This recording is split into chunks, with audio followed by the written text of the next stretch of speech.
Help me to reach 2,000 subscribers. I knew something was wrong the moment I saw the way he looked at her. It was the school's annual parent-teacher meeting. Fluorescent lights flickering over rows of tiny desks, the faint smell of crayons and disinfectant lingering in the air.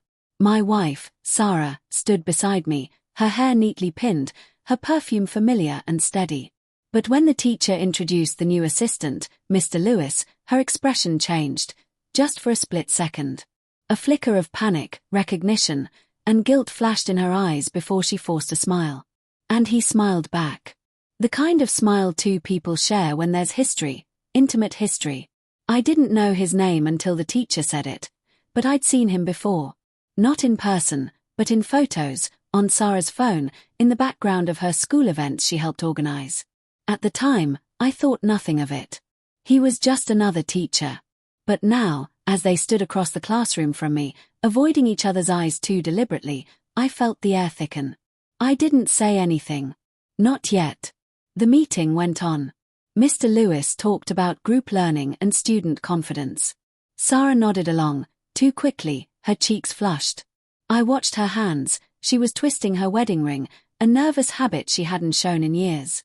When it ended, parents began to file out, but Sarah lingered, pretending to chat with the teacher. I watched Mr. Lewis collect papers from a nearby desk. Their eyes met again, subtle, almost invisible, but I caught it. That unspoken familiarity, that silent electricity of two people who've shared something they shouldn't have. On the way home, the silence between us was heavy. The hum of the car engine felt louder than usual. "Are you okay?" I asked. She hesitated. "Yeah, just tired. You know how these meetings are." Her voice trembled, almost imperceptibly. I nodded, forcing a smile. "Mr. Lewis seems nice." Her hand froze mid-air as she tucked a strand of hair behind her ear. "Yeah, he's new. Good with kids." Her tone was too light, too rehearsed. For the next week, that moment replayed in my head, her trembling hand, his lingering smile, that shared silence heavy with secrets. I told myself I was imagining things. After all, Sarah wasn't the type. She'd always been loyal, dependable. We'd been married 12 years. We had a son who adored her. She worked late because she wanted the best for him, for us. Still, something inside me began to unravel. One evening, I picked her up from school unexpectedly. She looked startled when she saw me in the parking lot. "You didn't tell me you were coming," she said, clutching her purse. "I finished early. Thought we could grab dinner." She smiled, but it didn't reach her eyes. "That's sweet. Give me a minute, I just need to drop something off in the staff room." She disappeared into the building. I waited. 5 minutes. 10. 15. Through the glass door, I caught sight of her, her back pressed against a locker, her face close to his. Mr. Lewis.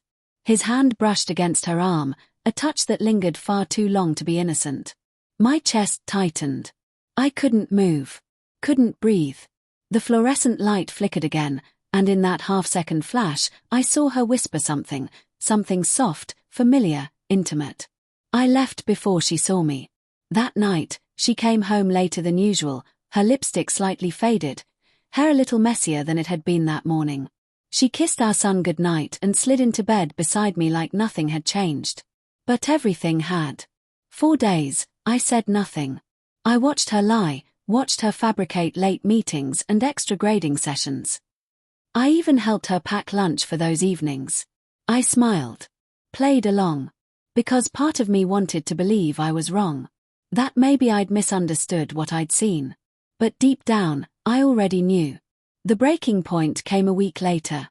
Our son, Ethan, had forgotten his notebook at home. I offered to drop it off during lunch. When I arrived, the halls were quiet. I made my way toward her classroom, only to hear laughter echoing from the adjacent art room. Her laughter. I peeked through the half-open door.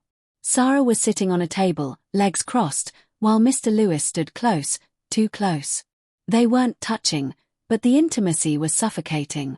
He was saying something low, something that made her laugh again. Then she reached out and brushed something off his shirt.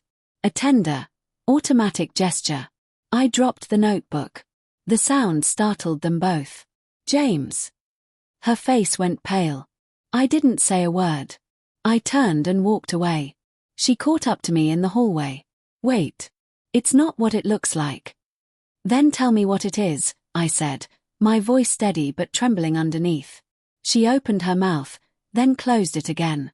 Tears welled up in her eyes. Please, James, she whispered. Let's talk at home. At home. The word felt hollow.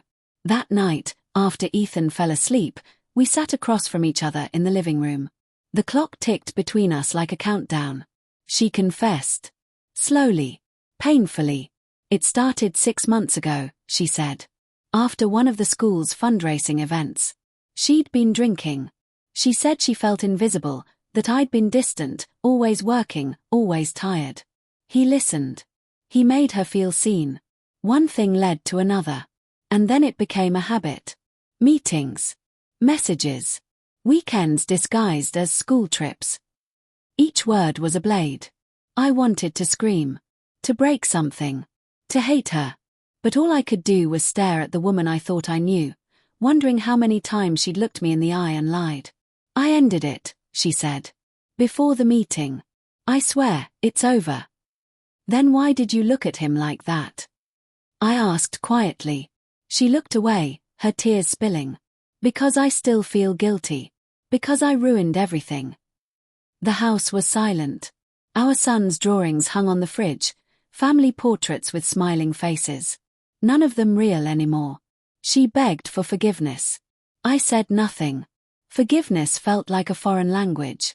A week later, the school called. Ethan had gotten into a fight. He'd punched another boy who'd said something about his mother and Mr. Lewis. Word had spread. That night, I went to the school. Mr. Lewis was leaving as I arrived. Our eyes met. No words. Just quiet recognition of what he'd destroyed. What we'd destroyed. When I got home, Sarah was sitting on the stairs, holding Ethan's drawing, a new one. It was just the two of them now. Me, erased. She looked up at me, tears streaking her face. He drew what he sees, she whispered. I stood there, feeling the weight of it all, the lies, the silence, the trust that would never return. I walked past her without a word, into the room that no longer felt like mine. The next morning, I packed a bag. Sarah didn't stop me. She just stood in the doorway, clutching that drawing, her voice breaking as she said, "Tell him you love him before you go." I did. I told my son I loved him. Then I walked out, leaving behind a home full of echoes and a marriage that ended where it began, inside a classroom under flickering lights, with a look that said everything words could not.